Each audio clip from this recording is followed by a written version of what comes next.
When you live your life from a mindset of trust rather than a place of fear, the result is that you stop trying to force or control the people and situations happening around you.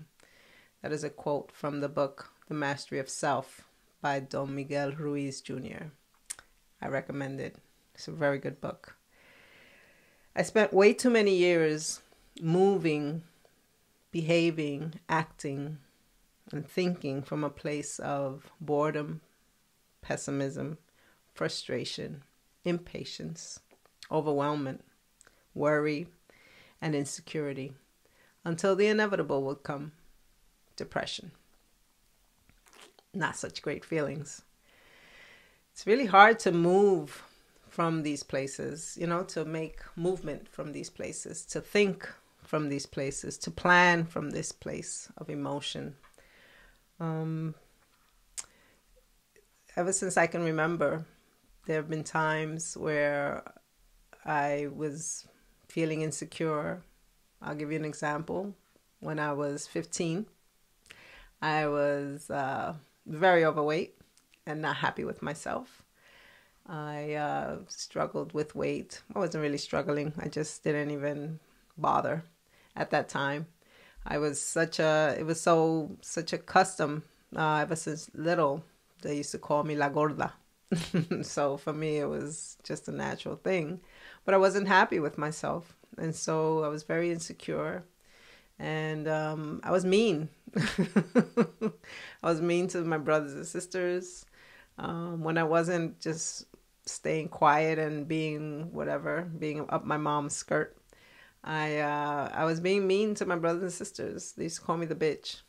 It's not nice. I wasn't very nice. And it had nothing to do with them. It had to do with me. I wasn't happy with myself. I wasn't happy with where I was.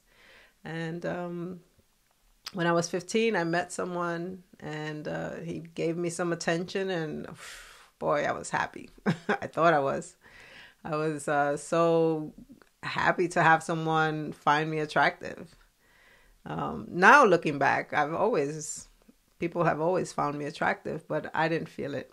And so when I met this person, I was very insecure and I was just grateful that someone was into me like that and wanted to be with me. But because I was in a place of insecurity, I chose a not such a great partner. This person turned out to be married, and I also ended up pregnant. So now I'm a teen mom, insecure, angry, resentful, depressed, and all of that. So where am I going with this? It's just so hard to move from a place other than a place of satisfaction, eagerness, joy, love, happy. All those years I spent being angry and sad and frustrated and scared, they just created more of the same. I couldn't find a way out. There were moments, I mean, don't get me wrong, there were plenty of moments where I was having fun. But even the fun came at a cost, because initiating that fun or seeking that fun was coming from a place of not feeling so great about myself. I had a conversation with one of my friends the other day, and I said to her, I said, just take some time for yourself. Quiet your mind. Fall in love with yourself. Truly, unconditionally. That means liking your wrinkles. Liking your, as we say in Spanish, chichos. That's your little pinch. Loving your stretch marks. I have so many. I call them my marks of a warrior, because I'm a warrior. No, I'm not. But I have had children and they come with them. And I have lost weight and gained weight, and stretch marks come with that. So I'm okay with that. I put on my bikini. I don't care anymore.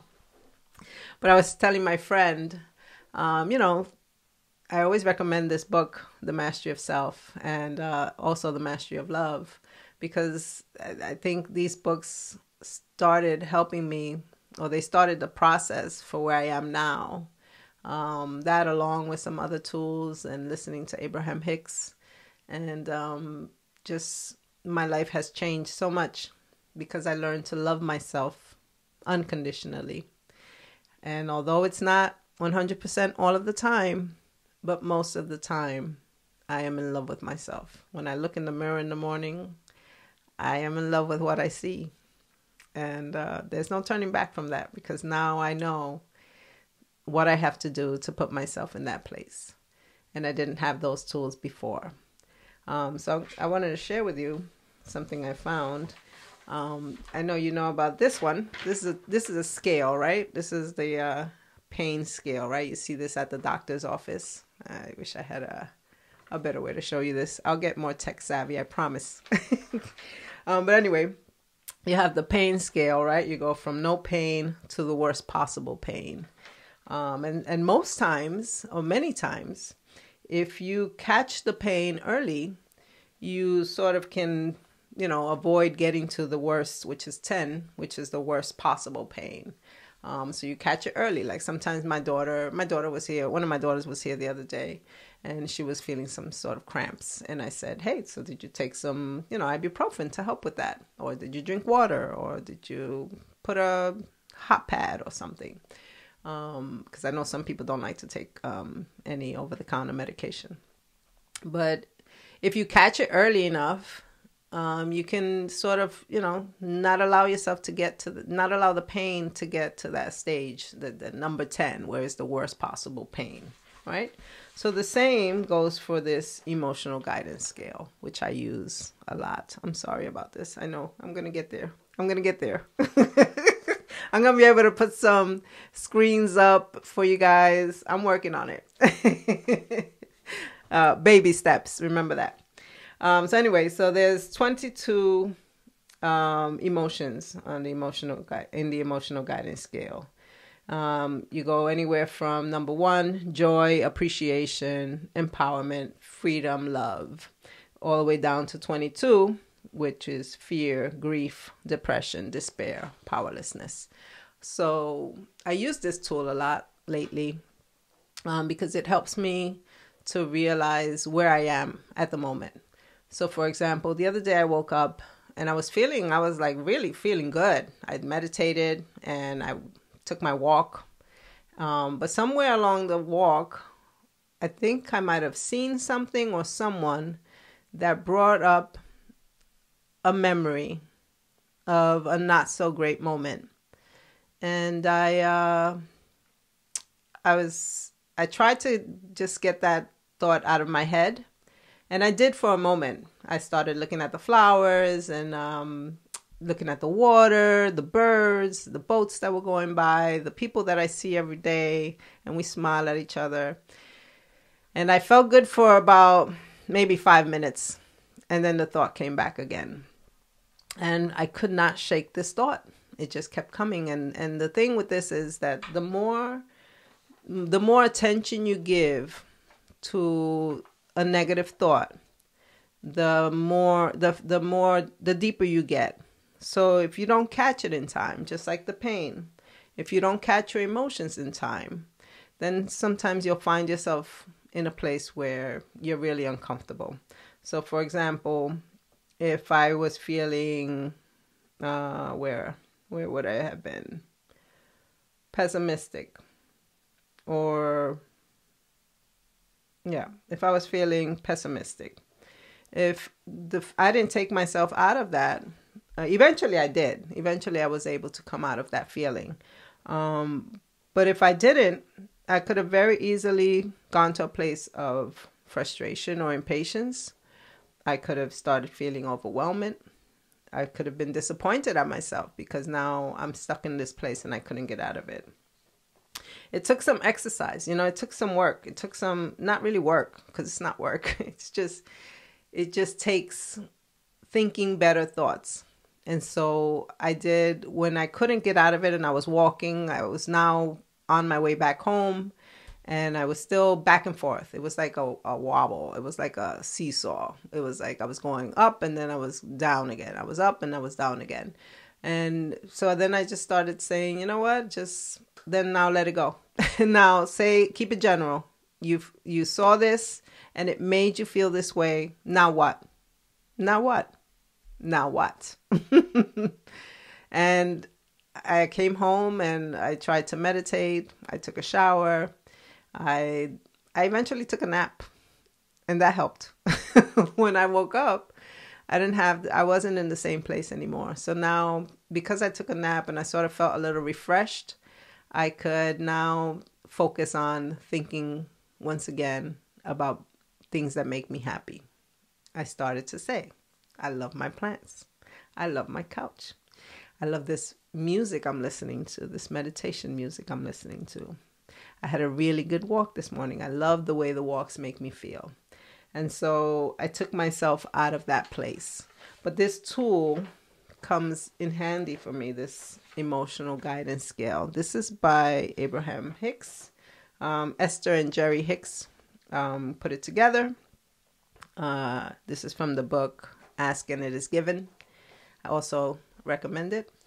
I use this tool a lot because I don't ever want to find myself where I was or where I used to be, moving from a place that doesn't feel good. It just doesn't feel good. It doesn't feel good to be bored. It doesn't feel good to be pessimistic. It doesn't feel good to be afraid.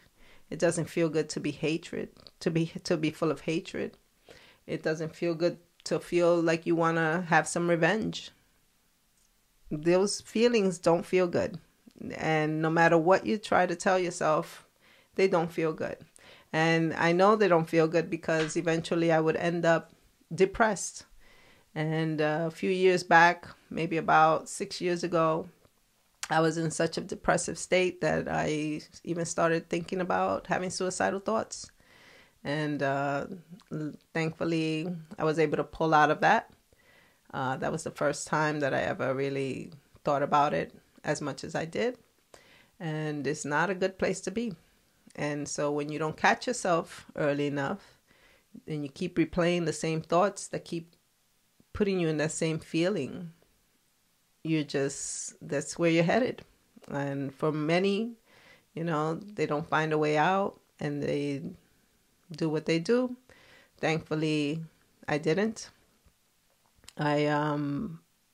I found ways to cope and ways to come out of it. One of them was by I started appreciating what I had. I had a beautiful granddaughter, my little Peanut, who just lit up every time she saw me.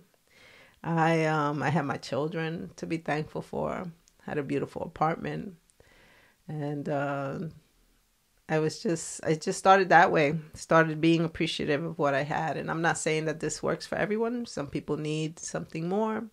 But this did work for me. And lately, these days, when I'm feeling some type of way that doesn't feel comfortable for me, I quickly do my exercises and I try to get out of it because I have control. I do have control of my life.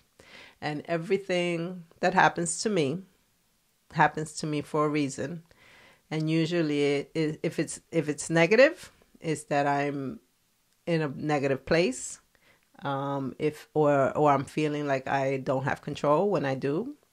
And so I try to do my exercises to put myself in a better feeling place. Because at the very least, I want to be in a place of satisfaction. At the very least. And then I want to work my way up. I want to work my way up to hopefulness, optimism, a belief, positive belief, enthusiasm, eagerness, happiness, passion, joy, appreciation, freedom, and love. And this is why I'm always talking about love, because I think learning to love myself has been the best thing I've ever done for myself. Learning to love myself, I learned to trust my actions. When I love myself, I trust myself. And when I trust myself, I'm confident. And when I'm confident, everything works out. So that's what I was telling my friend who called me the other day in a little bit of anger, frustration, and despair. I said, take a break, go back to yourself, love yourself. Because when you love yourself, you trust yourself. And when you trust yourself, you're confident. And when you're confident, everything works your way. So I hope that this message reaches whoever needs to hear it. I know that it will.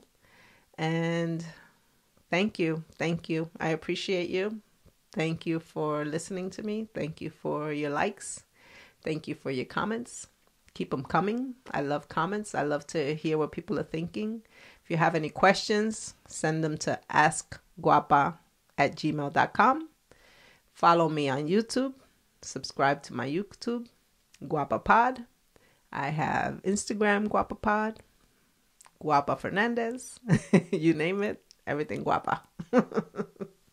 Because I love myself. But thank you for listening. I'll talk to you soon. Bye-bye.